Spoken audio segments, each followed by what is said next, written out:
C'est certainement la plus belle réussite entrepreneuriale du travail temporaire. Tu t'es lancé depuis zéro et tu as fait une entreprise qui maintenant fait 500 millions de chiffre d'affaires. Quelqu'un qui est bon, c'est quelqu'un qui aura des résultats, il gagnera des ronds.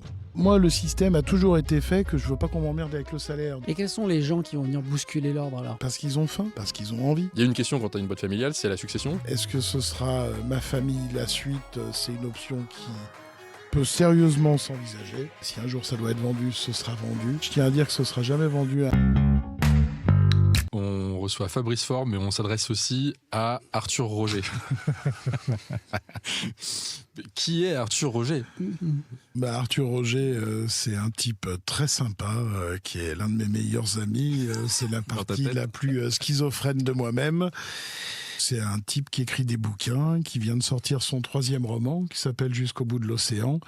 Et les 2 précédents s'appellent toujours d'ailleurs, parce qu'on les retrouve en poche, Le dernier jour et Le petit mec. Voilà, on va dire que c'est comme ça qu'on dit, mon nom de plume. Comment tu t'y prends pour écrire? C'est quoi ton processus? En fait, j'ai toujours écrit depuis que je suis tout petit, depuis mes 6, 7, 8 ans. J'avais commencé à écrire des petits paragraphes que j'appelais ça roman, alors qu'il y avait 4 lignes. Après, adolescent, il y a eu la poésie, des nouvelles.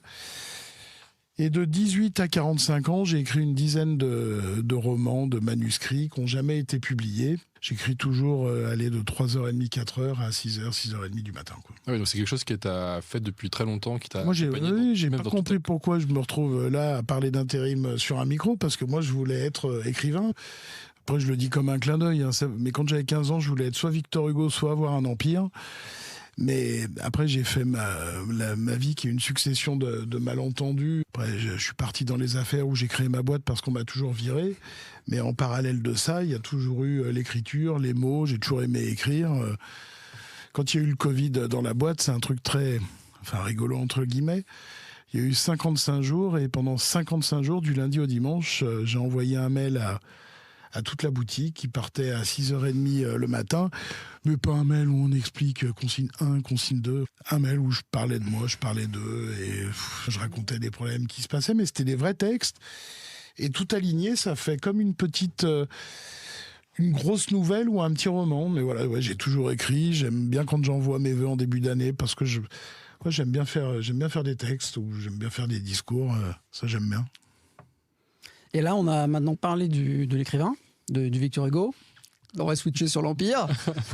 La première chose qui me vient en tête, c'est une référence que je vais piquer à Frédéric Noyer parce que on le connaît tous les deux et je pense qu'on a tous les deux le même type de respect pour Frédéric. Et Frédéric, quand il parle de toi, il dit que tu es certainement la plus belle réussite entrepreneuriale du travail temporaire.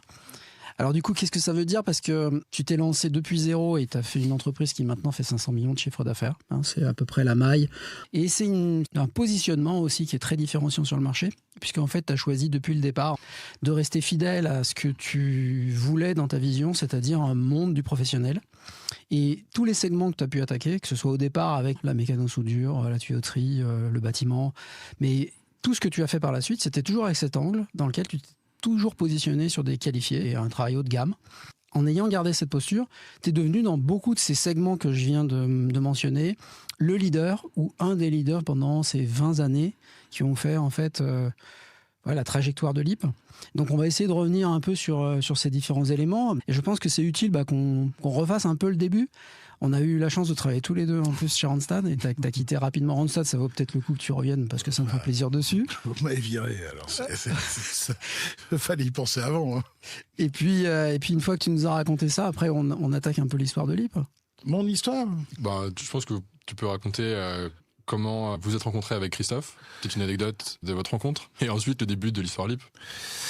Comment j'ai rencontré Christophe? Moi, je bossais chez Randstad, ça faisait 2 ans. J'ai démarré en septembre 96. Et en mai 98, on m'a muté dans une agence qui était à Bourg-en-Bresse parce que Randstad venait de racheter une entreprise qui s'appelait LTI Bourgogne et qui était spécialisée dans les ouvriers qualifiés, plus précisément dans la tuyauterie, chaudronnerie, mécano-soudure. Et c'est Christophe qui avait été nommé manager de cette opération. Et après, au-delà de toute chose, Christophe, très rapidement, m'a toujours beaucoup impressionné. On a noué une sympathie on va dire intellectuel, parce que Christophe n'est pas un homme d'apéritif, parce qu'on peut faire des amitiés d'apéritif. Christophe, c'est une amitié plus spirituelle, intellectuelle. Je ne veux pas faire ton éloge, et encore moins funèbre, parce que j'espère que tu es là encore longtemps. Mais Christophe, c'est un gars qui t'apporte toujours plein de choses, et avec qui c'est extrêmement stimulant de parler et d'échanger. Et je m'en rappelle, ça s'est fait tout naturellement, et après j'ai été intégré dans leur secteur. Et c'est là que je crois que j'ai vraiment appris... c'est grâce à LTI Bourgogne, à Randstad, mais plus précisément LTI Bourgogne, où je me suis amusé dans ce que je considère être la bonne phase du travail temporaire. Ouais. Et ensuite, tu as basculé d'entrepreneuriat assez vite, où là, ça a été aussi une deuxième fabrication finalement. Il y a eu deux périodes. Même si on revient à l'origine, moi j'ai un peu tout foiré à l'école et je me suis retrouvé à l'armée à 18 ans, dans les paras.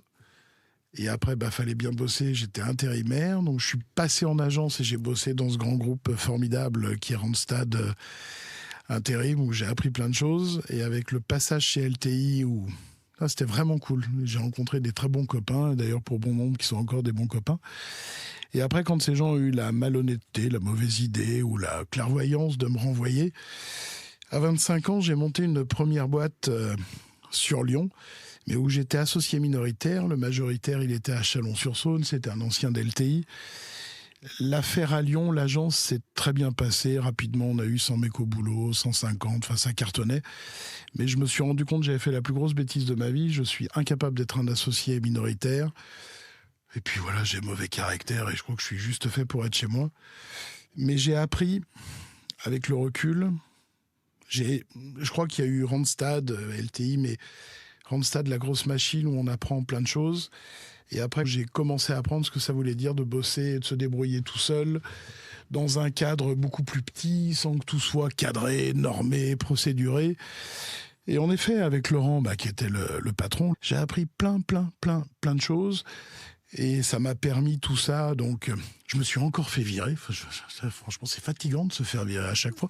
Puis, on m'a toujours viré, moi, sans indemnité. Je dois être le seul couillon en France où on m'a jamais fait un chèque. Mais bon, bref, c'est une année qui est très compliquée. Puis, finalement, les années se suivent et se ressemblent pas. Et après, il y a eu une espèce de parenthèse de 2 ans où j'ai rebossé en sous-traitance avec Randstad. Grâce à toi. Merci, Christophe. Et après, j'ai créé LIP le 1er juillet 2005. Voilà, la boîte avait été créée en mars 2005. Et LIP, ça voulait dire quoi ? Ça veut dire quoi ? C'est les intérimaires professionnels.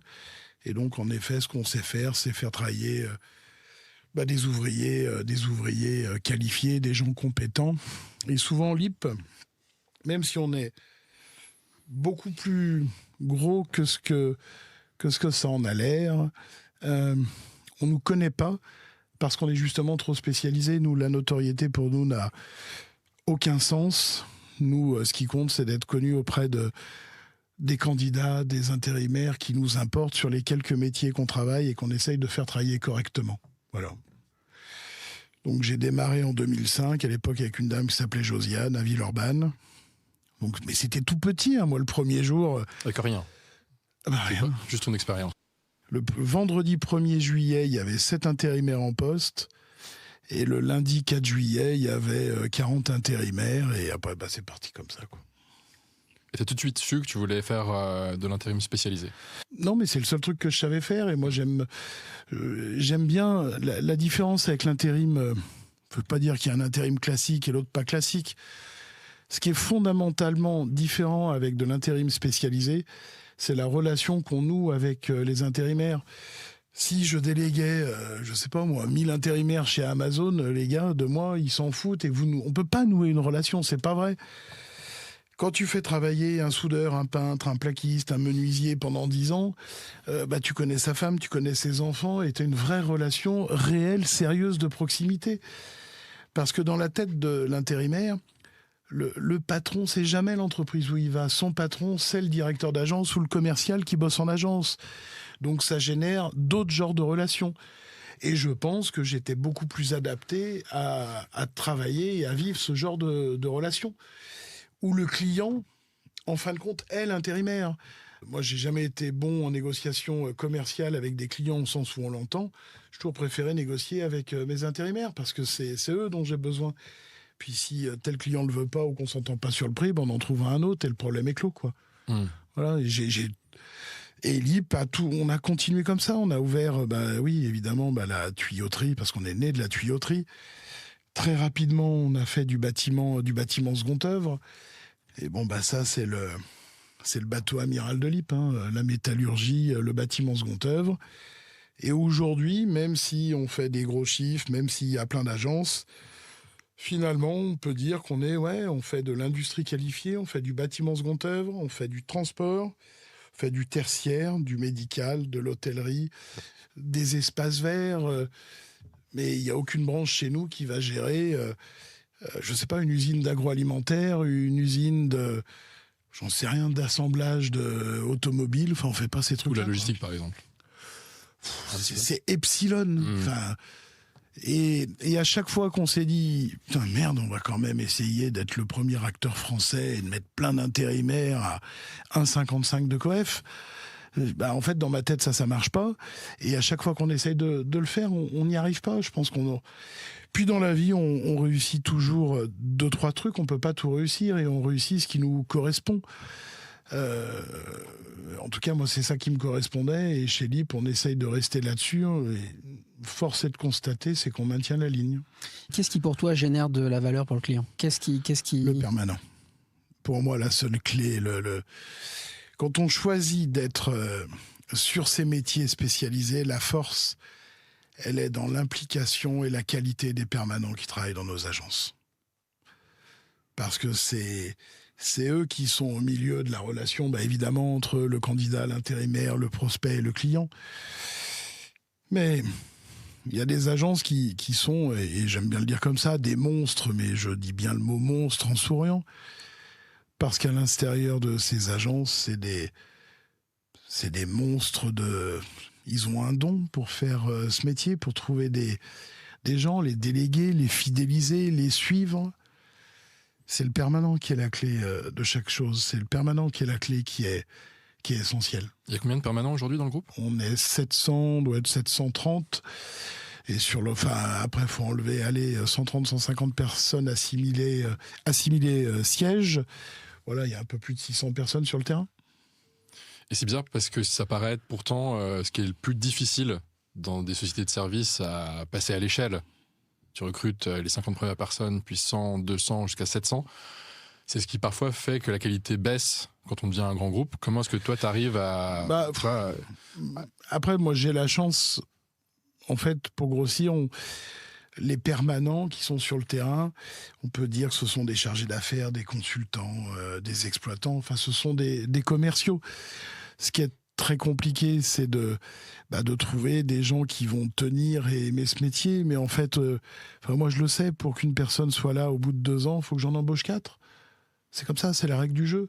Et cette exigence-là, on l'a jamais baissée. Et on est dans un système chez nous qui est très...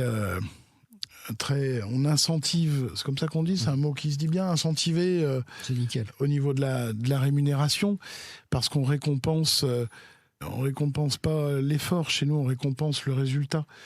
Donc le résultat va générer une mécanique de rémunération qui est très importante. Donc c'est nos valeurs. Mais parfois très rémunérateur aussi, ce que j'ai pu comprendre. Moi, le système a toujours été fait que je veux pas qu'on m'emmerde avec le salaire. Donc quelqu'un qui est bon, ça veut dire que c'est quelqu'un qui aura des résultats. Si quelqu'un a des résultats commerciaux, il gagnera des ronds. Voilà, avec une rémunération individuelle, une rémunération collective, une rémunération agence et après tous les bonus qui sont liés à ce que peut rajouter en plus la société, mais là pour tout le monde.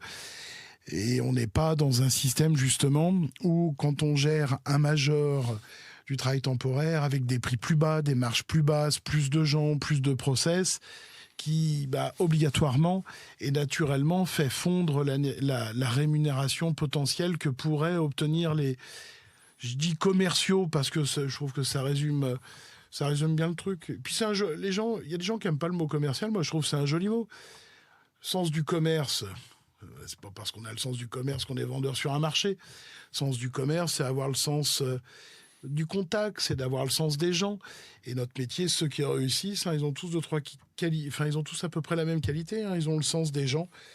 Ils ont le sens du truc avec leurs candidats intérimaires, encore une fois, leurs prospects, leurs clients, et puis ils doivent faire que tout ce beau monde puisse fonctionner ensemble, avec des périodes où c'est beaucoup plus facile et des périodes où c'est beaucoup plus difficile. Il y a faire du travail temporaire en 2022 où c'est à la portée de n'importe quel crétin, et il y a réussir en 2025 où faut plus bosser pour y arriver. Quand en 2022, évidemment, la masse de travail à fournir pour avoir le même résultat, elle est, à mon avis, divisée par 2, 3, 4, 5, 6, 7, 10, je sais pas, mais ça, c'est comme ça. 2020 a été plus compliqué, 2009, 2010 a été l'enfer, 2000, 2001 compliqué, après c'est des cycles, ça tournera, et c'est comme ça, hein, c'est le sens de l'histoire. Et là, tu nous parles du système de variables, et ça m'intéresse beaucoup parce que j'ai toujours trouvé que c'était quelque chose de très compliqué à monter dans une structure, que potentiellement ça créait des biais qui pouvaient des fois être néfastes quand on le réfléchissait mal.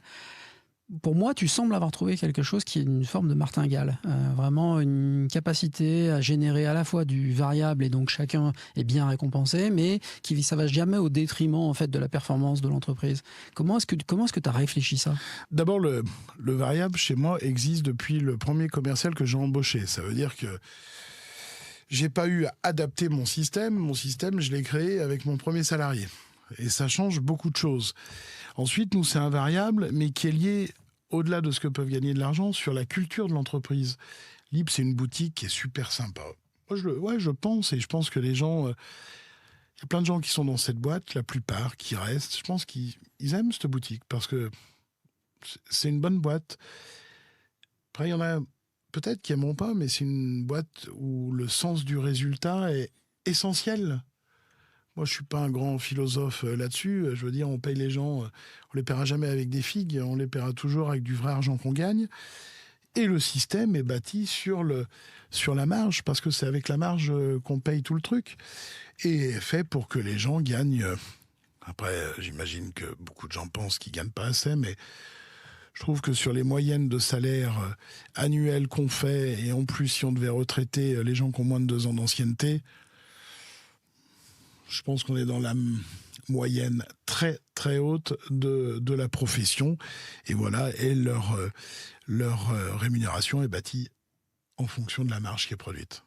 Et pas en fonction de critères, d'objectifs ou d'efforts. Enfin, les efforts. Parce que c'est bien de récompenser les efforts, mais quand t'es nul, il y a des nuls qui bossent vachement, mais en fait, finalement, tu récompenses quelqu'un qui est nul, qui bosse vachement, et ça ne servira à rien. Donc... tu le payes sur la marge, ça va vachement plus vite. Hein. C'est-à-dire, moi, mes banquiers, ils me jugent sur le résultat qu'on fait. Hein. Ils me jugent pas sur les efforts colossaux que j'aurais fournis à travailler 18 heures par jour, 7 jours sur 7. Et voilà, enfin, je plaisante. Mais à la fin de l'histoire, on se rappelle que du résultat, toujours.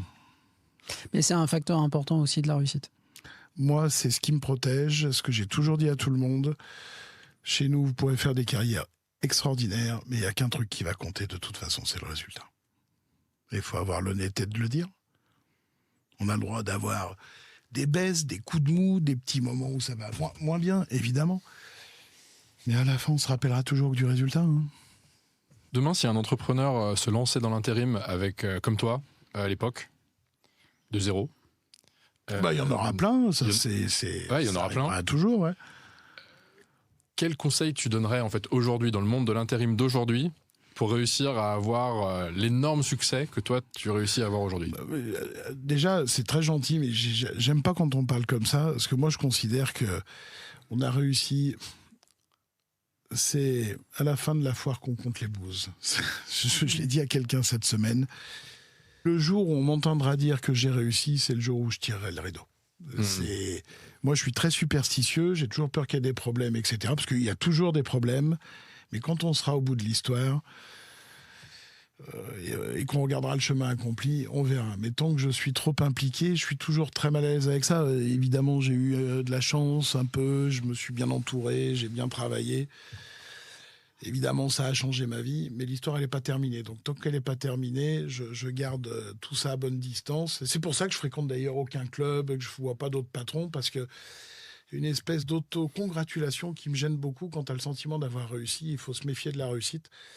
Parce qu'il est toujours plus intéressant de parler avec quelqu'un qui a échoué plein de choses. Il t'apprendra plus de trucs. Et donc, un jeune qui se lance, d'abord, bravo, c'est super courageux. Mais il n'y a pas de bons conseils à donner parce que moi, par exemple, je suis un mec, ça sert à rien de me donner des conseils. Moi, j'ai besoin de me faire mal pour comprendre les choses. Après, un jeune qui va se lancer, suis ton chemin de vie, écoute pas tout le monde et reste focus sur ton idée et porte tes couilles jusqu'au bout. Aujourd'hui, on entend plus parler de startups qui se font financer, que tu connais, et que toi aussi, tu en as financé quelques-unes, je crois. Après, aujourd'hui, oui, j'ai investi dans plein de boîtes, mais... Tu as décidé d'avoir un parcours différent. Tu disais que tu voulais rester chez moi, toi. En fait, le truc, les mecs, moi, j'ai pas fait d'études, je savais même pas que ça existait, qu'on allait chercher quelqu'un pour te financer. J'ai pas été éduqué à ça, donc et d'ailleurs c'est cool parce qu'aujourd'hui on fait quasi 500 millions, j'ai toujours 80% du capital parce que j'ai jamais été concerné par des investisseurs, ce que je suis devenu aujourd'hui, ce qui est d'ailleurs terrible parce que quand je mets des ronds dans une boîte avec un jeune, je lui dis putain mais t'es un abruti quoi, enfin fais-le tout seul, mais vu que tous ils veulent brûler les étapes et faire très gros très rapidement. Je suis peut-être devenu gros avec les années, mais j'ai respecté tout un tas d'étapes avant où on a franchi plein de steps. Et au lieu d'avoir des investisseurs chez moi, des investisseurs au sens qui détiennent une bonne partie du capital, moi j'ai préféré signer jusqu'à 10 millions d'euros de caution personnelle. Ça ne m'a jamais empêché de dormir. C'était très rigolo, mais voilà, c'est comme ça. Mais en tout cas, pour revenir à la question, qu'est-ce que je dirais à un jeune ? C'est crois en toi, vas-y et essaye d'aller... fais-toi plaisir, en fait. Et essaye de faire marcher déjà correctement les choses au début. Pense pas à l'argent. Parce que souvent, les gens, tout de suite, c'est l'argent. Mais l'argent, c'est une conséquence ou un malentendu. C'est de vivre déjà correctement de ce que tu fais, de créer une affaire qui tient debout, qui est financièrement saine. Et ma foi, si un jour tu dois devenir riche, ça, c'est la vie qui fera le reste. Mais ça peut pas être un projet de devenir riche. C'est reste concentré sur ton projet. Le seul truc qui compte, c'est le projet. Et moi, quand j'avais, avant mes 30 ans, quand j'ai créé LIP, évidemment, il fallait bien que je me paye, mais moi, il y avait que LIP, le projet qui comptait, quoi. C'était d'avoir ma boîte. Putain, je devenais un vrai jeune con. J'étais patron, j'étais chez moi. C'était quasiment tout à moi. C'était cool. Mais l'obsession, c'était absolument pas de devenir riche ou de gagner de l'argent. Et si on extrapole un peu et qu'on regarde le marché, parce qu'en fait, on a connu, on a parlé de tes 20 ans là, mais on a connu même le marché un peu avant, où le marché était dominé par 3 acteurs qui avaient 70% de part de marché, et on sait que maintenant ils sont descendus, ils sont à 35% de part de marché. Il y a plein de joueurs qui sont arrivés, de bonne taille. On vient de parler de toi. Et puis on a vu d'autres acteurs qui ont même eu des tractions plus importantes en termes de croissance de chiffre d'affaires. Donc ce marché, il a été bouleversé. Qu'est-ce qui a fabriqué ces bouleversements dans ta vision ? Et où est-ce que ce marché va aller en termes de bouleversement ? D'abord, c'est une leçon de l'histoire parce que les gros du moment sont pas les gros de demain. Les choses, elles changent tout le temps dans la vie. Si tu regardes l'histoire... au XVIIe siècle, tu avais tel empire, au XVIIIe, tel empire, et les choses, elles changent, c'est le sens de la vie. Après, Eco, Adecco, Manpower ont une espèce de monopole extraordinaire dans le travail temporaire où ils tenaient tout. Je suis bien incapable d'expliquer pourquoi il y a eu autant de gros indépendants qui ont émergé, qui ont grossi, qui les ont bousculés. Ça, c'est sûr que c'est très nouveau et c'est ce qui a changé... en 30 ans dans le paysage du travail temporaire, où les 15 premiers acteurs d'intérim, hors les 2 majors cités d'il y a 30 ans en arrière, en fait, ça n'existait pas. C'était des milliers et des milliers de petites entreprises. Alors peut-être que dès que ça grossissait un peu, Eco, Adecco, Manpo, pour pas les citer, les rachetaient immédiatement, j'en sais rien. Mais c'est marrant que personne n'ait vraiment émergé. Avant, t'avais quand même... comment il s'appelait il y avait Bis, Védior Bis qui avait émergé. Après, il y a Marc Braillon, mais ça avait tout planté, ça au début des années 90. Mais en tout cas, aujourd'hui, le paysage de l'intérim a changé. Tu as des gros indépendants. D'ailleurs, ça veut dire quoi, gros indépendants ? Tu as des gros acteurs et je pense que Adecco, Manpower, Randstad finiront sérieusement par être doublés, en tout cas en France. Évidemment, mais c'est comme ça, parce que ça change tout le temps. Que si on regarde dans 30 ans ou 40 ans, les 3 premiers ne seront pas les 3 premiers d'aujourd'hui. Et quels sont les gens qui vont venir bousculer l'ordre alors ? D'abord, c'est quoi les facteurs qui vont venir bousculer l'ordre ? Et qu'est-ce que tu pressens comme type d'acteur qui peut continuer à prendre de la part de marché? Je pense que Proman, parce qu'ils ont faim, parce qu'ils ont envie. Et on les aime ou on les aime pas, mais on fait un bon respect pour être là où ils en sont arrivés. Et après, Randstad, Manpo, Adecco, c'est des belles, c'est des veaux. Et quand on est... c'est des gros trucs pour gouverner, pour avancer, pour donner un projet d'entreprise. C'est plus compliqué que quand t'es un gros indépendant, et j'ai cité Proman, mais que ce soit dans le prochain gagnant, actuel, adéquat ou qui on veut. Si tu mets un patron qui a une vision et qui veut tout cabosser, qui s'en donne les moyens, je pense qu'ils sont à des tailles où ils peuvent leur passer devant. Et je pense que j'en suis intimement convaincu que certains leur passeront devant et que ces boîtes-là, Adecco, Randstad, Manpower, évidemment, ils existeront toujours, mais ils sont aussi aujourd'hui multi-sociétés. L'intérim n'est plus leur source de revenus principale parce qu'ils font plein d'autres choses, parce qu'ils font des acquisitions. Et puis parce que je crois que l'intérim, des fois c'est à se demander pour certains si c'est leur première source de revenus. C'est même pas sûr. Donc, parce que c'est comme ça, les choses elles changent. Il y a 30 ans, on n'avait pas la même gueule. Donc c'est comme ça, c'est pareil pour une boîte. Une boîte, moi je dis toujours qu'une boîte c'est comme un organisme vivant. Ça naît, ça vit, ça meurt, ça vieillit. C'est mieux de bien vieillir, mais... Et ça nécessite de savoir se réinventer aussi. Christophe, toi, tu parles de la segmentation quand tu parlais de segmentation, il y a aussi une grande différence entre des gros volumes qui ont été une partie importante du marché, et notamment des gros acteurs, et des acteurs plus petits mais spécialisés, à plus forte marge. Et quelle évolution est-ce que toi, que vous avez connue sur le marché entre il y a 30 ans et aujourd'hui sur ces deux segments? On voit qu'il y a une part du marché qui est devenue une commodité. Mais donc une commodité répond à un certain nombre de règles, à une règle des achats, une règle de la performance qualité-prix et un encadrement extrêmement fort dans lequel les modalités pratiques ont été complètement transformées et le modèle traditionnel du travail temporaire était de moins en moins adapté. C'est, je pense, lié aussi à une part croissante en fait, du taux de pénétration du travail temporaire dans un certain nombre de métiers qui est devenu très très fort. Les achats sont évidemment non seulement en fait, venus structurer les choses, mais se sont portés en fait, à la tête de la stratégie, de la structure de l'offre et de la demande. Et ce marché-là, en fait, qui s'est consumérisé, en tout cas, qui s'est structuré comme ça, s'est distingué de manière très claire. Donc, en fait, on a vraiment un marché qui est un marché autour du volume. Et je pense qu'on a aujourd'hui, dans les marchés de la spécialité et dans ces marchés-là, des acteurs qui se sont spécialisés sur les segments, parce que c'est deux façons de faire, deux organisations, deux philosophies, deux manières d'agir qui sont assez différentes. Il y a une qui est plus l'offre et la demande, l'autre la demande et l'offre. Et donc c'est ce que tu nous as... incompatibles entre elles. Pourquoi? Parce que tu gères pas du volume en masse avec les achats de tout ce que vient d'expliquer Christophe, comme tu gères le fait de devoir prendre un soin infini de tes intérimaires. Ouais, ce que tu disais au début sur la relation avec les intérimaires. C'est pas le même sujet. Mais après, c'est logique. Chez nous, on doit avoir... je sais pas si on fait travailler 10 000 personnes, on les fait travailler sur 5 000 clients. On a moins de 2 intérimaires par client. J'imagine que les ratios des gros majors, le nombre de clients qui génèrent beaucoup de monde, c'est pas la même histoire, en fait. Et ça peut pas être la même histoire. Et c'est ni bien, ni pas bien. C'est comme ça. Quand tu vas manger à McDo, on ne te demande pas d'avoir quelqu'un qui vient prendre ton petit menu pour t'asseoir, pour te prendre ta veste, pour te mettre la veste derrière ta chaise, pour te dire bonjour monsieur, ou on t'amène une bonne entrée. C'est pas pareil. Tout le monde en a pour son argent selon ce que tu veux faire. Hein. C'est drôle, c'est que tu disais que tu voulais pas négocier, que t'aimais pas négocier commercialement avec le client, et t'as trouvé en fait le meilleur moyen de pas négocier avec le client. Ce que je dis, c'est très cliché.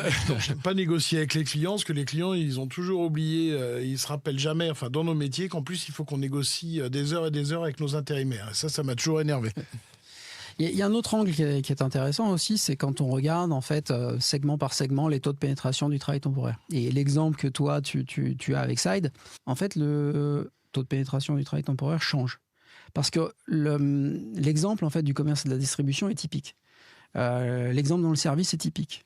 On l'a connu aussi dans le segment du médical. Donc en fait, il y a des moments dans lesquels les modes d'organisation qu'on propose, la qualité du service, et en particulier toi ce que tu as fait à l'intérieur du digital, je pense, a changé les choses, non ?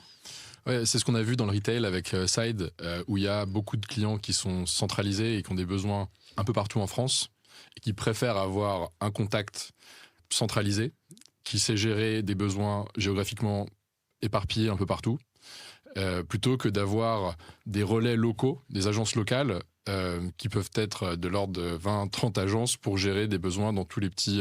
tous les besoins ponctuels, c'est un bazar à gérer, ça c'est innommable, quoi. Et donc c'est vrai qu'il y a beaucoup de clients retail qu'on a contactés au départ qui connaissaient très peu l'intérim. Et en fait cette offre, bien packagée avec en plus le digital qui permet de centraliser simplement en fait les opérations, a répondu parfaitement aux besoins de staffing ponctuel des retailers. On parle de ça, et du coup, j'aimerais bien qu'on parle de tech, de technologie dans le travail temporaire, parce que c'est un sujet qui nous passionne aussi. Et toi, tu as vécu, en fait, avec une technologie qui était finalement la technologie du marché. La majorité, finalement, des on va dire, joueurs de taille moyenne, ou joueurs de petite taille à l'intérieur en fait du champ concurrentiel, on va dire comme ça, utilisent des produits qui sont des produits sur étagère. C'est quoi ta perception en fait des produits que tu utilises et puis après on rentrera un peu dans le détail. Sur ce sujet-là, il y a deux choses. Évidemment, on travaille avec les mêmes outils depuis 20 ans et même pour ma part ça se fait 25 ans, parce qu'à l'époque quand j'ai créé Phoenix, c'était déjà les mêmes outils. Qu'aujourd'hui, chez LIP, on va être dans un énorme chantier de transformation, de modernisation, pour 2-3 raisons qui sont très simples. Je suis assez convaincu que dans 5 à 10 ans, il n'y a plus un jeune qui va venir chez nous et qui voudra travailler sur le type de... c'est comme si je te demandais de jouer aux jeux vidéo sur la Game Boy, quoi. Ça marche plus. Je suis pas sûr que les mômes aujourd'hui ils le veulent. Donc, on est sur un très gros chantier de transformation sur ce sujet-là, pour qu'il y ait un produit pour le réseau qui soit extrêmement facile, pratique, ergonomique, dans l'air du temps, qui puisse faciliter tout le travail qui est pas forcément intéressant, et puis aussi ergonomique et sympa, parce qu'on peut pas laisser nos collaborateurs pendant 10 ans, 15 ans sur la même chose. On est aussi sur des chantiers dans la même veine, qui vont aider le siège à plus d'efficacité sur 1001 tâches complètement inutiles ou mal faites, parce que rien n'a été pensé autrement. Et les indépendants, d'ailleurs petits ou gros, dans le travail temporaire, on est des grands mal élevés de ce sujet-là, parce qu'on s'est jamais penché réellement sur la question, qu'on a toujours laissé faire. Et il y a deux acteurs de logiciels dans le métier. Tout le monde bosse avec eux. Bon, il est aussi temps de se remettre en question et pas rater le virage. Moi, en tout cas, si je le fais, c'est parce que c'est un très gros chantier où je trouve que de façon assez entière, il y a une grosse adhésion, il y a beaucoup d'envie. Mais moi, il y a 2 chapitres que je veux pas rater. C'est être incapable dans 5 à 10 ans de plus embaucher quelqu'un qui a 20 piges, qui va dire « Mais c'est quoi ce truc de merde ?» Déjà, je vois ma fille comme elle en parle. Je dis, mais écoute, occupe-toi de tes fesses et puis t'as qu'à le fabriquer toi si t'es plus intelligente. Voilà, et puis qu'on donne un produit qui soit nettement plus efficace, pratique, joli que ce qu'on a aujourd'hui. Et je tiens à le préciser, j'aime bien le redire, on peut mettre tous les produits du monde. Les produits du monde, ça aide, ça fait plein de choses. Mais c'est pas pour ça qu'on devient le meilleur. Ça restera les gens qui sont derrière, qui font que seront les meilleurs. Les bons resteront toujours très bons, mais ce serait mieux qu'ils aient des produits en or pour les aider. Voilà, dans le monde d'aujourd'hui. En tout cas, voilà, moi c'est le parti qu'on a pris depuis 6 mois, avec un truc d'envergure chez LIP essentiel, et je pense même un peu vital à l'échelle du temps. Et c'est drôle parce qu'on s'était rencontrés il y a 3-4 ans lors d'un meeting qui a dû durer à peu près 10 minutes montre en main et où tu m'as dit en fait que toi tu n'étais pas intéressé du tout par à l'époque le digital parce que exactement dans ce que tu dis là maintenant c'est... Alors je vais te répondre, moi je vais être très clair, je n'ai aucune appétence pour le digital et la technique. Si je fais les choses, j'y peux rien, je peux pas m'obliger. Par exemple, j'aime pas manger des grenouilles.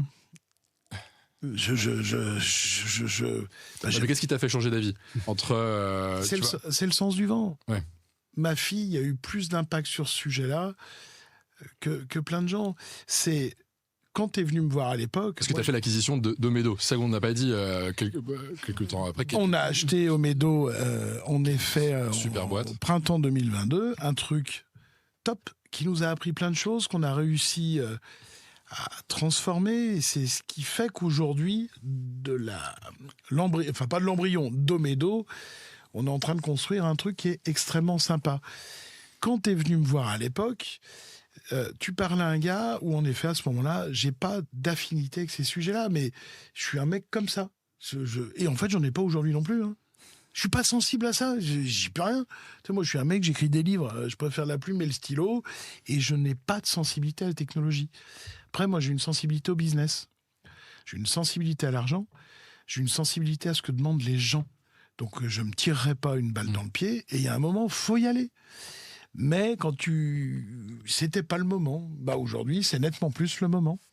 C'est super intéressant, je trouve, parce que on se rend compte que la tech et l'intérim, c'est quand même deux mondes qui sont difficilement compatibles au regard des premières rencontres. Et progressivement, en fait, c'est vrai que c'est pourtant une industrie qui est encore assez peu digitale, en réalité, avec pourtant des intérimaires qui sont souvent jeunes, du coup très connectés, qui ont l'habitude d'utiliser des applications et tout ça. Et en fait, quand on regarde la plupart des applications proposées sur les stores, même des majors, de toutes les boîtes d'intérim pratiquement, il n'y en a pas une qui est véritablement utilisée. Elles existent, mais elles sont pas terribles. Parce que déjà, il y a un truc qu'on oublie de dire, c'est qu'on dit l'intérim. Mais quand on parle d'intérim, c'est comme si on parlait de bouffe. Tu peux pas comparer McDo avec un restaurant gastronomique. Tu peux pas comparer le kebab du coin avec des brasseries de bonne tenue et de haute qualité. L'intérim, ça veut tout dire et rien dire. Selon le métier dans lequel t'es, la tech et le digital aussi, je pense que ça veut rien dire. Il y a des métiers dans l'intérim où, je pense de façon commune chez les indépendants, on a besoin d'outils supplémentaires, ergonomiques, sympas, efficaces, pour le travail de tout le monde et pour les collaborateurs. Parce que on est sur des vieilles machines, des trucs moches, des trucs nuls, où il y a plein de machins qu'on pourrait enlever. Mais ça ne change pas la relation au candidat et la relation à l'intérimaire. Ouais. Ensuite, selon les métiers que tu fais, la digitalisation peut servir énormément. Dans d'autres métiers, elle ne te servira jamais à rien. Il y a des métiers où le candidat, l'intérimaire, est multi-agence, multi-emploi et sur du contrat court. Évidemment que la digitalisation, les outils veulent que ça aille vite, etc. C'est comme ça, ils en ont besoin. Et le monde, là-dessus, sera fondamentalement transformé. Quand tu travailles sur des métiers qui sont qualifiés, très qualifiés, plus ouvriers, où les gars, ça fait 10 ans qu'ils bossent avec toi, et parce que tu construis une relation presque de CDI moral avec ton intérimaire, le digital, il fera jamais rien. Parce que la personne a besoin de voir son patron. C'est pas les mêmes sujets. Et moi, dans ma tête, aujourd'hui, c'est extrêmement clair. Il y a la tech pour... la tech qu'on approche, je compare ça au relevé bancaire. Relevé bancaire, avant, tu avais des papiers dans ta boîte aux lettres qui t'emmerdaient. Maintenant, tout le matin, tu te réveilles, tu as ton appli, tu vois tes comptes, c'est extraordinaire. Il est temps qu'on ait ce genre d'outils dans nos agences, quel que soit le compartiment d'intérim dans lequel tu te situes. Après, l'optimisation de l'intérim du digital, elle sera plus marquée, plus forcée. Tu parlais du retail. Évidemment que c'est ultra efficace. Tu vas parler ça dans le monde de la tuyauterie où les mecs qui vont bosser 20 ans avec toi, tu leur parleras chinois. Qu'ils aient 20 ans ou qu'ils aient 55 ans, c'est pas ça qu'ils veulent, les gars. Donc, il y a le chapitre de la tech, le chapitre du digital sur des métiers qui en ont ultra besoin. Donc, je le répète, ceux qui sont multi-employeurs, justement, qui sont souvent du contrat court, où ça peut vachement changer. Voilà, donc on est en plein dedans et c'est cool. Enfin, moi, je suis prêt. Voilà. Alors, il faut qu'on parle d'un autre truc, qui est un autre gros sujet aujourd'hui dans le digital, dans l'intérim, qui est autour de la paye et des logiciels de paye. Donc il y a historiquement les mêmes logiciels de paye qu'à l'époque, dont tu parlais avant. Et depuis peu, il y a une nouvelle à ce sujet. Christophe, tu veux en parler ? Il y a un acteur majeur en fait du métier en fait, qui a 40% de part de marché, qui a été repris il y a pas si longtemps que ça par un fonds et qui conduit une stratégie, je vais dire robuste, on va dire, ou très dynamique autour de non seulement de sa croissance, mais aussi de la croissance de ses prix. Donc qui a impact et ça a fait des vagues sur le marché, puisque en fait ils cherchent non pas en fait à modestement augmenter leur prix, mais substantiellement augmenter leur prix. Substantiellement sur une base qui est discutable. C'est-à-dire qu'en fait, et tu l'avais dit tout à l'heure, un certain nombre de joueurs ont été finalement quelque part un peu mal éduqués. Les prix de différents acteurs étaient modestes, donc le poids à l'intérieur du PNL, on va dire, du compte d'exploitation. Compte d'exploitation, c'est bien. Du compte d'exploitation était... Avant qu'on soit diffusé à Londres, tu me tiens au courant. le poids était finalement relativement modeste. Donc finalement, le prix cible est peut-être un prix qui est acceptable, peut-être. Ceci dit, il y a un effet base qui est assez important et donc un choc sur les différents acteurs. Et toi, tu as été impacté par cette... Après, on est tous impactés. Parce que c'est bien que tu parles de la paye, on parle de la tech, du digital. Enfin, faut pas oublier un truc. Nous, notre métier, c'est de faire des payes. Donc, le logiciel de paye, c'est la base de la base. Et pourquoi ce métier n'a pas été transformé ? Il y a une autre raison. C'est que tous les acteurs qui veulent le transformer, ils se concentrent sur l'interface pour que ce soit joli. Mais notre métier, c'est de payer les gens à la fin du mois. Et c'est de faire des payes en masse. C'est pour ça que la plupart ont raté le chapitre parce qu'ils n'ont pas raisonné paye. Et si tu veux prendre le sujet à bras-le-corps, il faut le raisonner jusqu'au bout du bout. Tu as la paye, tu as la tech, l'ergonomie. J'aime bien le mot ergonomie quand on parle de tech, en fait. Ça me paraît plus cohérent. Et tu as la digitalisation de certains jobs dans l'intérim.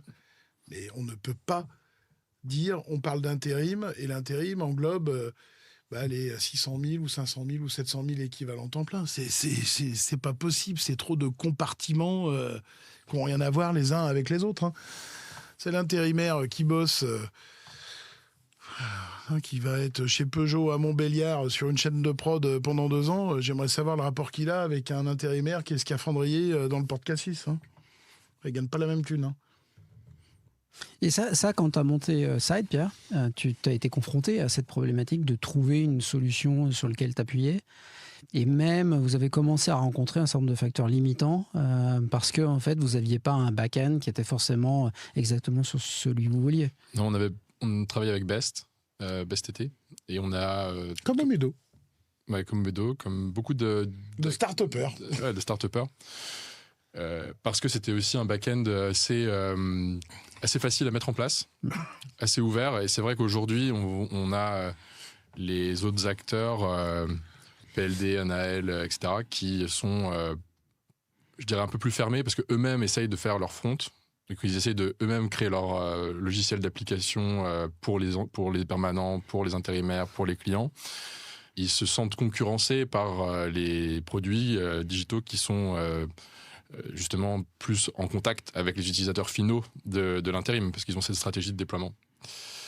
Donc on a travaillé avec Best, mais bon, c'était limitant. On s'en est rendu compte quand on est arrivé chez Randstad ensuite, quand on a voulu déployer sur plus de verticales. Il y avait des cas complexes qui étaient pas traités, et donc on a dû changer. Ça a été un vrai sujet. Moi, j'ai envie de fermer la partie tech pour attaquer une autre partie qui est la partie fusion, acquisition, tout ça. Parce que du coup... Juste avant, peut-être, est-ce qu'on pourrait peut-être demander à Fabrice comment est-ce que toi, tu as réagi à l'augmentation de prix? Tu as été pris par surprise, un peu comme tout le monde? Non, je suis jamais pris par surprise.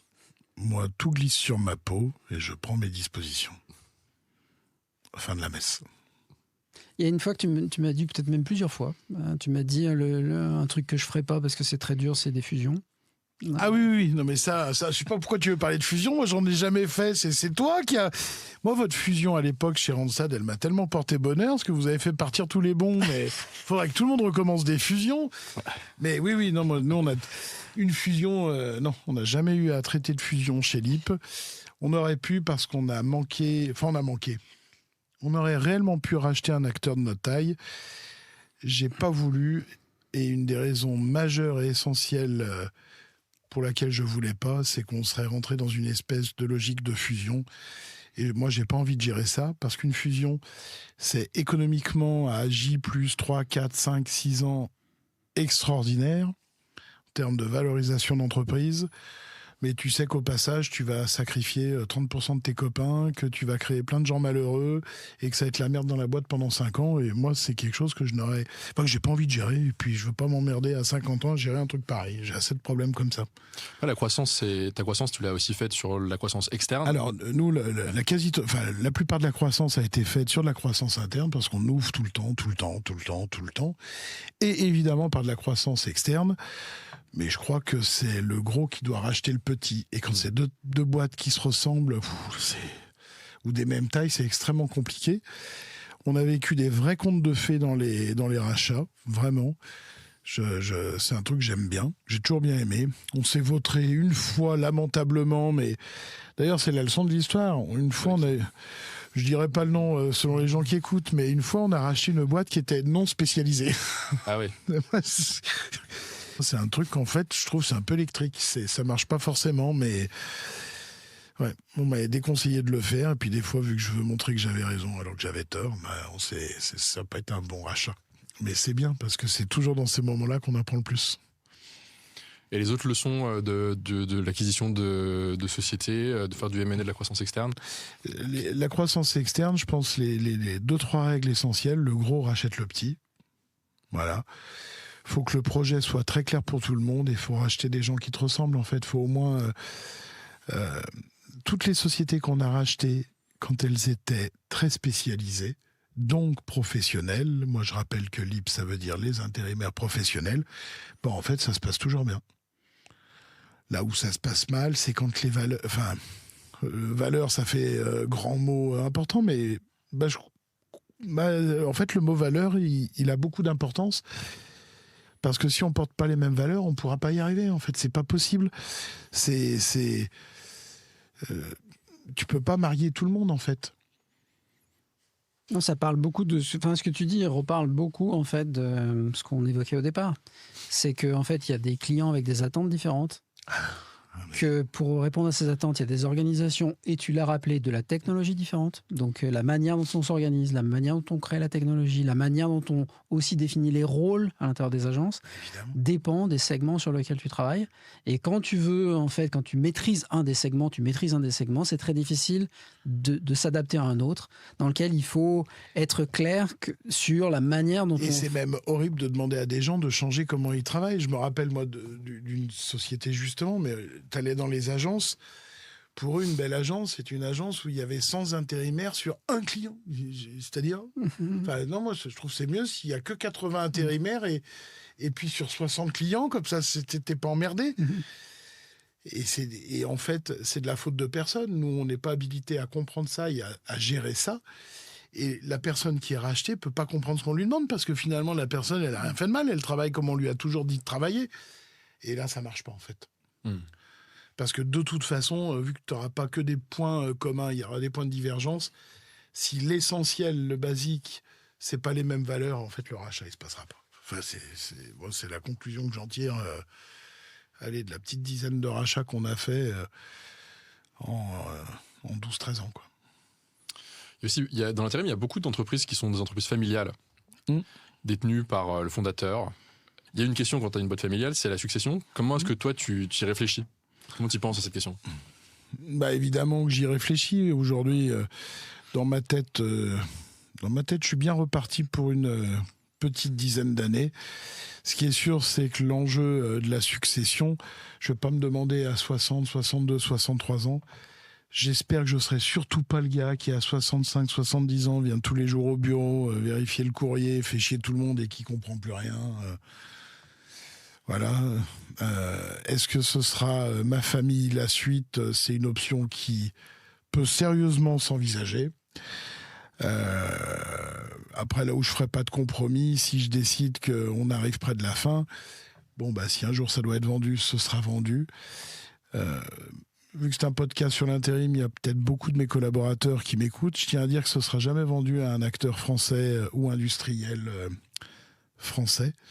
Et si un jour je dois vendre, je préférerais vendre à un acteur étranger non implanté en France ou à un fonds d'investissement. Alors c'est un vilain mot qui fait peur, mais il ne faut pas prendre peur. Si je fais ça, c'est pour être certain de préserver tous les emplois du siège. Que si je vendais à un acteur français, bah, le siège serait rayé de la carte. Bon, enfin, je ne sais pas pourquoi on parle de ça. Moi, j'espère que ça durera 50 ans. Et oui, j'aurai 50 ans cette année. L'enjeu de la succession, l'enjeu de la suite, j'ai plein de petites idées et je pense que les idées se préciseront dans les 3-4 ans parce que c'est pas à 62 ans, 65 ans qu'il faut décider. Je sais que ça se joue là dans les 3-4 ans qui arrivent. On parle de ça parce que c'était une des questions de Franck Rubio, l'ancien patron de Randstad pour toi, qui nous a aussi demandé de te demander combien de temps tu t'étais donné pour réussir et quelle était la mesure de ta réussite. J'ai pas de respect pour ce que je fais. Déjà, faut le savoir, je suis pas fasciné par ce que je fais. Ah oui. Vraiment, les gens mettent trop d'importance à la réussite que tu as l'air d'avoir ou au pognon que tu gagnes. Évidemment que j'ai de l'argent, évidemment que j'ai réussi au sens de là où on l'entend. Moi, je place pas la réussite là.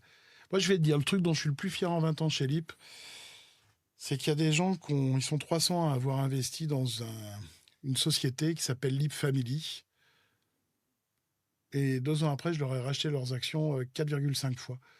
Il y a plein de gens qui ont gagné d'un coup 100 000 balles. Ça, c'est peut-être le truc dont je suis le plus fier dans ma vie. Voilà. Après, encore une fois, je ne suis pas au bout du chemin. Je pense que d'accompagner ses enfants jusqu'à ce que ça devienne des belles personnes, ça me paraît un peu plus essentiel. Essayer de faire... je me prends pas pour Bouddha ou je sais pas quoi, mais essayer de faire le bien autour de soi me paraît plus...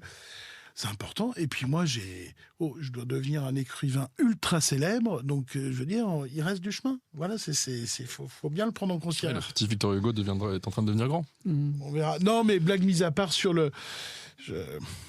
j'ai beaucoup de mal avec l'autosatisfaction quand on donne le sentiment d'avoir réussi dans les affaires. Et c'est là qu'on peut devenir un abruti, en fait. Et ça m'effraie.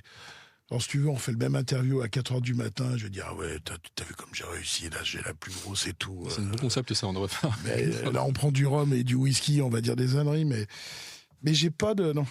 Le livre qui t'inspire le plus professionnellement, toi, qui doit... Tu lis beaucoup, non? Je lisais beaucoup. Tu lis beaucoup. Je le lis beaucoup moins. Moi, la personne qui m'a le plus inspiré, c'était mon père, parce que j'adorais mon père. Et les 2 bouquins de chevet qui me restera, ça reste Le Comte de Monte Cristo et L'Alchimiste de Paulo Coelho. Ouais. Il y a comme des ponts entre ces livres et la vie d'un entrepreneur, non? La vie d'entrepreneur, c'est un truc...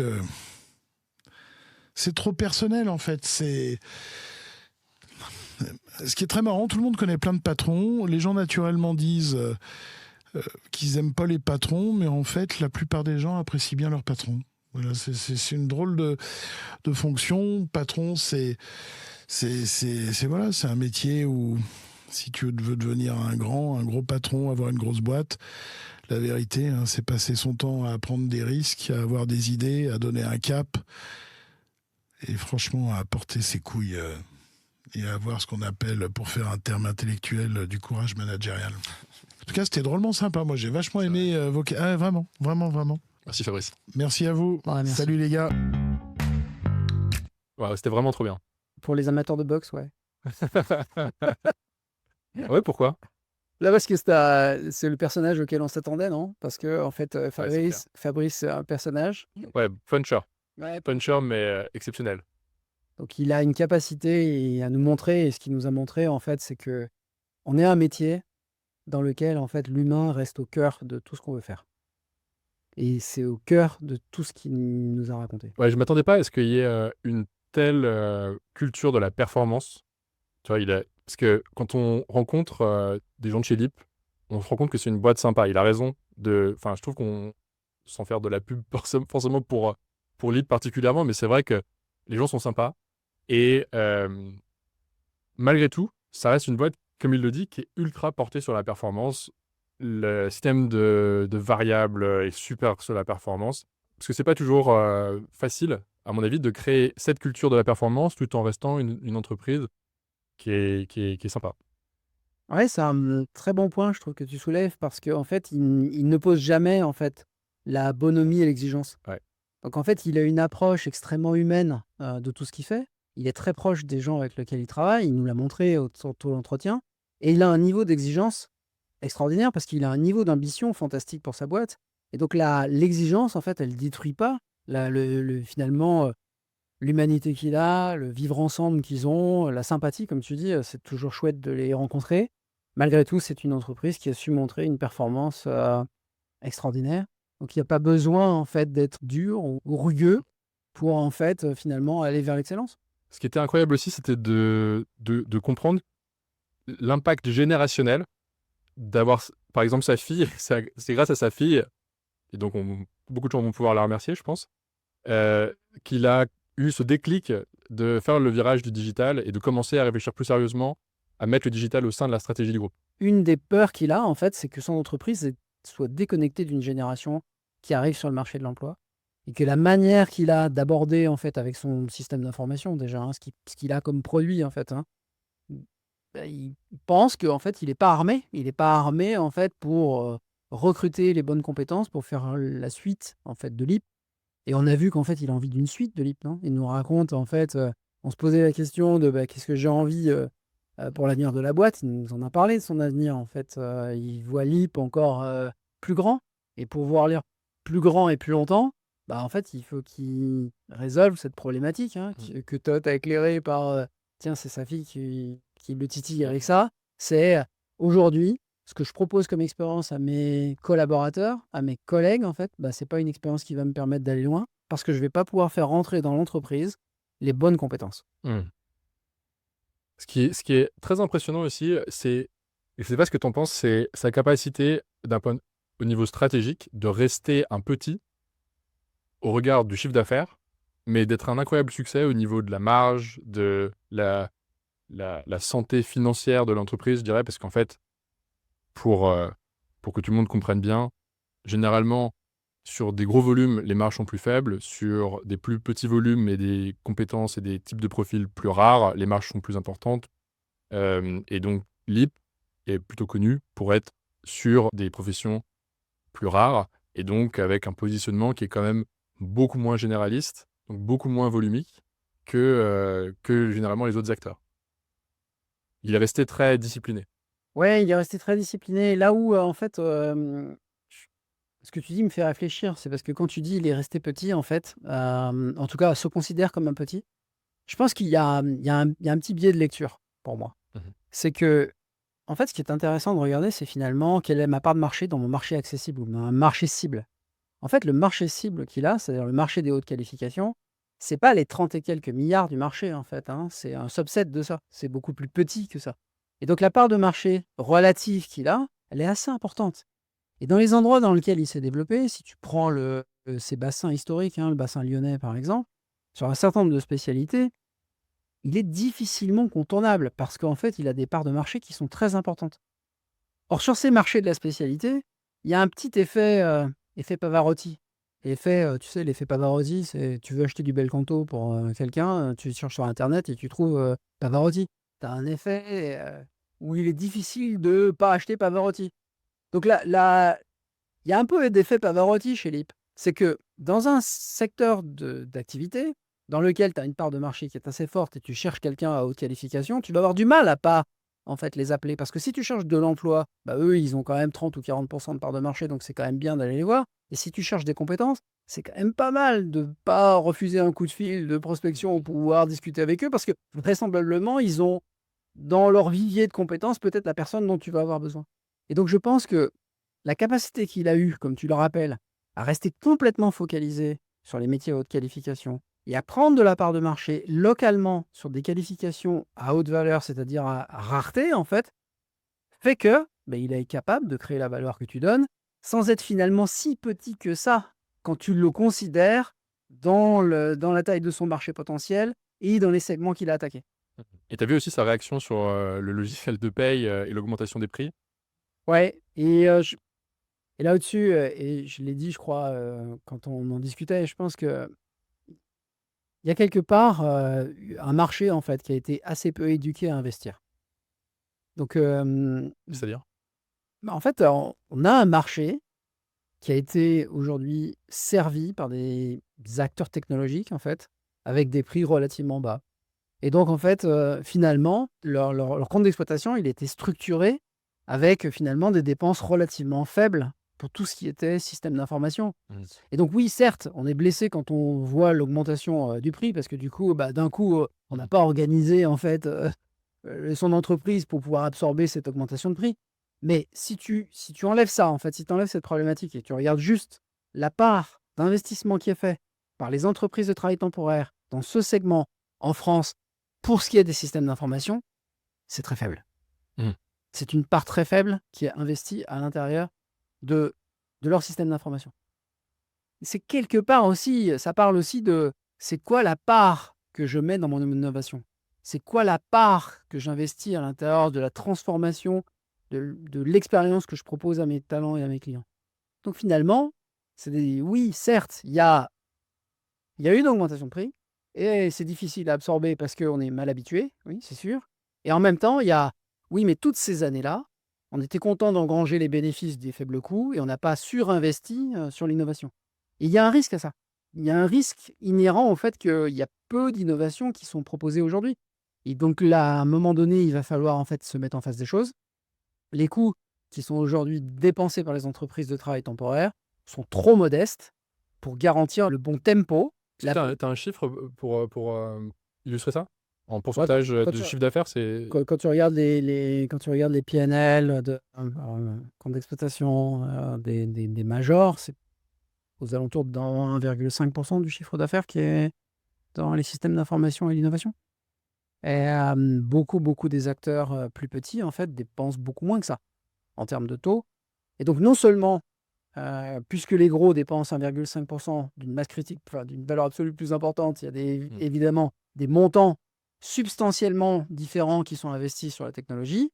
En plus de ça, les petits investissent moins en termes de taux avec des valeurs absolues plus faibles. Donc, en fait, on a des investissements relativement modestes aujourd'hui sur l'innovation. Ouais, il y a peut-être un risque aussi en termes de valorisation même générale du business, de voir tous les systèmes IT vieillir et peut-être être un peu moins sécurisés, moins adaptés à l'intelligence artificielle, par exemple, qui arrive. Ouais, j'allais dire ça aussi. La plupart des entreprises qu'on voit qui sont dans l'intérim, elles ont plein d'outils, leur data, elle n'est pas forcément très propre. Enfin, c'est quand même un peu chaotique. Ouais, tu as raison. Tu as raison de dire il y a le coût de maintenant, qui est, oui, on pourrait dire qu'en fait, une meilleure couche technique améliorerait quand même substantiellement en fait, le confort de tous les collaborateurs et l'expérience de tous les utilisateurs externes. Et puis, il y a le coût qui est en train en fait, d'être une pénalité pour l'avenir. C'est qu'en fait, c'est nos investissements empêchent d'être prêts pour l'intelligence artificielle, d'être prêts pour une transformation de l'expérience, d'être prêts pour... Donc, en fait, cette capacité à être prêt pour, elle n'est pas là. Et ça, Fabrice, il l'a compris. Et d'ailleurs, ce qui est intéressant, c'est qu'il dit, je suis pas particulièrement intéressé par le digital, j'y comprends pas non plus grand-chose, mais en revanche, je sais que c'est quelque chose qui est important pour l'avenir du groupe.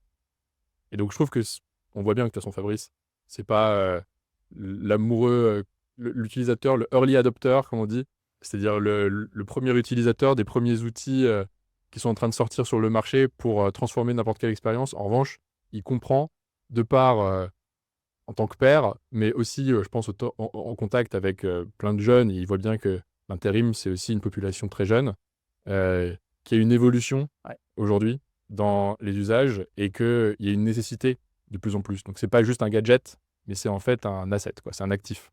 Bon, bah, c'était ultra intéressant, Christophe. Encore un super épisode. Ouais. J'ai hâte qu'on se retrouve au prochain avec notre prochain invité.